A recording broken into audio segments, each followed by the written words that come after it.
नमस्कार, मेरा नाम है आफरीन खान और आप लोगों का स्वागत है तेज तर्रार में। देश में इन दिनों नए हिट एंड रन कानून को लेकर बवाल मचा हुआ है। अब आखिर ये नया हिट एंड रन कानून है क्या, पुराना कानून क्या था, इसमें बदलाव क्यों किया गया, ये तमाम सवाल आपके जहन में आ रहे होंगे। आज की इस खबर में हम इन सभी सवालों के जवाब आप लोगों को देंगे, तो आप लोग थोड़ा सा समय निकालकर इस खबर को जरूर देखिएगा। केंद्र सरकार के नए हिट एंड रन कानून पर देश भर में बवाल खड़ा हो गया। हाल ही में कानून में किए गए संशोधन का देश भर में चक्का जाम करके विरोध किया जा रहा है। खास तौर पर बात की जाए मध्य प्रदेश, उत्तर प्रदेश, राजस्थान, महाराष्ट्र समेत कई प्रदेशों में ट्रक ड्राइवरों की हड़ताल के चलते हाहाकार मच गया। पेट्रोल पंपों पर लंबी लंबी कतारें लगी हुई हैं। सबसे ज्यादा असर मध्य प्रदेश में देखा जा रहा है।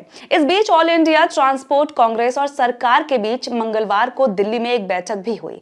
इसमें सरकार के आश्वासन के बाद हड़ताल को खत्म करने की घोषणा भी कर दी गई। आइए जानते हैं कि आखिर क्या होता है हिट एंड रन, इस पर नया नियम क्यों आया है, पहले वाले नियम में क्या क्या था, नए नियम की जरूरत आखिर क्यों पड़ी, हिट एंड रन कानून में ऐसा क्या है जिसका विरोध जमकर लोग कर रहे हैं, इस पूरे विवाद पर आखिर सरकार का क्या रुख है, ये सभी सवाल आज की इस खबर में हम जानेंगे।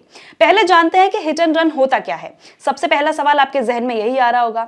हिट एंड रन के मामले सड़क दुर्घटना से जुड़े होते हैं। हिट एंड रन का मतलब होता है तेज और लापरवाही से गाड़ी चलाने के चलते किसी व्यक्ति या संपत्ति को नुकसान पहुंचाना और फिर वहां से भाग जाना। ऐसे में सबूतों और प्रत्यक्षदर्शियों का जो अभाव है, उसकी वजह से जो अपराधी होते हैं उन्हें पकड़ पाना बहुत ज्यादा मुश्किल होता है और जिसकी वजह से उन्हें सजा भी बहुत ही मुश्किलों से मिल पाती है। इस पर नया नियम क्यों आया है और नया नियम क्या कहता है वो जानना भी जरूरी है। जिस नियम को लेकर देश भर में बवाल मचा हुआ है वो नियम हाल ही में संसद में पारित 3 नए कानूनों का हिस्सा है। दरअसल आईपीसी की जगह लेने वाली भारतीय न्याय संहिता की धारा 104 में हिट एंड रन का जिक्र किया गया है।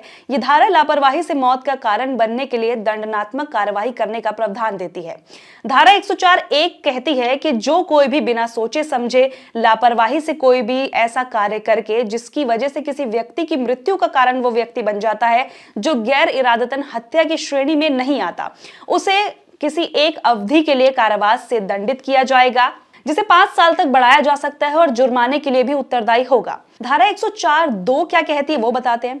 जो कोई भी व्यक्ति लापरवाही से वाहन चलाकर किसी व्यक्ति की मौत का कारण बनता है, जो गैर इरादतन की श्रेणी में आता है, घटना के तुरंत बाद किसी पुलिस अधिकारी या फिर किसी मजिस्ट्रेट को इसकी सूचना दिए बिना अगर वो व्यक्ति वहां से भाग जाता है तो उसे किसी भी अवधि के लिए कारावास से दंडित किया जाएगा, जिसे 10 साल तक बढ़ाया जा सकता है और इसके साथ जुर्माना भी देना पड़ेगा। पहले हिट एंड रन कानून क्या था, अब ये जानना भी जरूरी हो जाता है। भारत में हिट एंड रन के मामले में भारतीय दंड संहिता यानी कि आईपीसी के तहत विशेष रूप से दंडनीय कोई भी ऐसा नहीं था।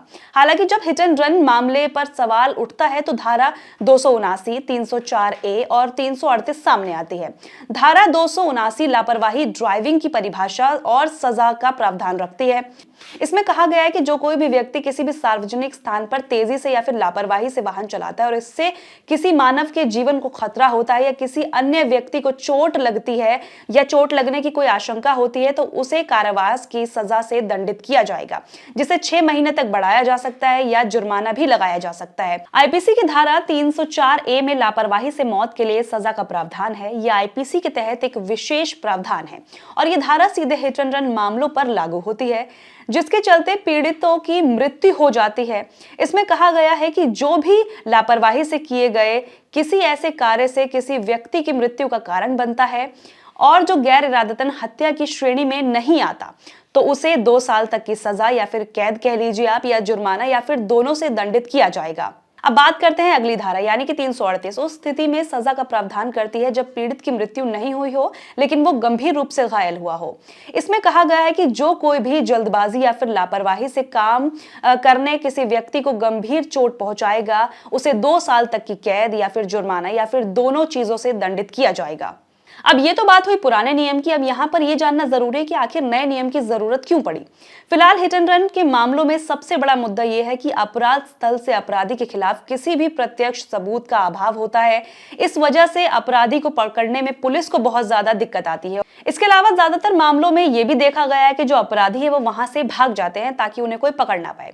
दूसरी समस्या यह है कि जिन गवाहों पर जांच निर्भर करती है वो कई बार मदद करने से कतराते हैं, क्योंकि उनका मानना यह होता है कि वो किसी भी कानूनी मसले में फंसना नहीं चाहते हैं। अब आगे बढ़ते हैं। अब सड़क दुर्घटना को लेकर आंकड़े क्या कहते हैं वो जानते हैं। सड़क परिवहन मंत्रालय के आंकड़ों के अनुसार ये चौंकाने वाली बात है कि देश में सड़क दुर्घटनाओं में हिट एंड रन के मामले लगातार बढ़ रहे हैं। 2020 में कुल 52,448 हिट एंड रन के मामले सामने आए, जिनमें से 23,159 लोगों की जान चली गई। वहीं बात करें 2021 की तो यह आंकड़ा बढ़ा और इस साल ऐसी 57,415 घटनाएं हुई, जिनमें 25,938 लोगों की जान चली गई। जी हां, उन्हें अपनी जान से हाथ धोना पड़ा। अब ये जानना जरूरी है कि आखिर विरोध क्यों किया जा रहा है इस नियम का। नए नियम के आने से ड्राइवरों को इस बात का डर है कि उनके खिलाफ ये जो कानून बनाया गया है, ये अगर लागू कर दिया जाता है तो नियम के अनुसार वो घायल व्यक्ति की मदद करे बिना वहां से नहीं जा सकते। ऐसे में उन्हें वहां मौजूद भीड़ के गुस्से का सामना करना पड़ सकता है। All India motor transport Congress के अध्यक्ष अमृतलाल मदान का दावा है कि संशोधन से पहले जिम्मेदार व्यक्तियों से सुझाव तक नहीं लिए गए। इसके अलावा मदान ने यह भी कहा कि देश में एक्सीडेंट इन्वेस्टिगेशन प्रोटोकॉल का जो अभाव है वो यहां पर देखने को मिलता है। पुलिस वैज्ञानिक जांच किए बिना ही दोष बड़े वाहन पर मढ़ देती है, जिसकी वजह से ये जो लोग हैं विरोध प्रदर्शन कर रहे हैं। देखिए, अब इस पर सरकार का क्या रुख है वो जानना इंपॉर्टेंट हो जाता है। सरकार का यहां पर इस पूरे विवाद को लेकर ये रुख देखने को मिला है कि सरकार ने अपनी तरफ से कहा है, संसद में यानी कि केंद्रीय गृह मंत्री अमित शाह ने कहा है कि ये कानून ऐसे लोगों के खिलाफ सख्त दंड का प्रावधान लाता है जो कि लोगों का एक्सीडेंट करके लोगों को चोट पहुंचाकर वहां से फरार हो जाते हैं और उनकी मदद के लिए रुकते तक नहीं है। इसके अलावा सरकार ने यह भी कहा है कि जो लोग खुद पुलिस को कॉल करके इन्फॉर्म करते हैं और लोगों की मदद करते हैं, यानी कि एक्सीडेंट होने के बाद किसी की मदद करते हैं, सरकार उनके लिए भी जल्द ही कुछ अच्छा सा प्रावधान लेकर जरूर आएगी। लेकिन फिलहाल इस पूरे बवाल को देखते हुए सरकार ने अभी लोगों को यह आश्वासन दिया है कि फिलहाल कोई भी ऐसा फैसला लागू नहीं किया जाएगा, इस पर जो है विचार किया जाएगा। अब इस पूरे मामले को लेकर आपकी क्या राय है, कमेंट बॉक्स में जरूर बताइएगा। आशा करते हैं कि ये इन्फॉर्मेशन आपको पसंद आई होगी। पसंद आए तो वीडियो को लाइक जरूर कीजिए और चैनल को सब्सक्राइब किए बिना बिल्कुल भी ना जाएं। आज के लिए इतना ही, मुझे दीजिए इजाजत और आप लोग देखते रहिए तेज तर्रार। अगर आपको हमारी ये वीडियो पसंद आई हो तो इसे लाइक एंड शेयर करना बिल्कुल भी ना भूलें। इसके साथ ही हमारे चैनल तेज तर्रार को जरूर सब्सक्राइब करें और हाँ, बेल आइकन को दबाना बिल्कुल भी मत भूलिएगा, जिससे दिल्ली से जुड़ी तमाम खबरों की नोटिफिकेशन सबसे पहले आप तक पहुंचे।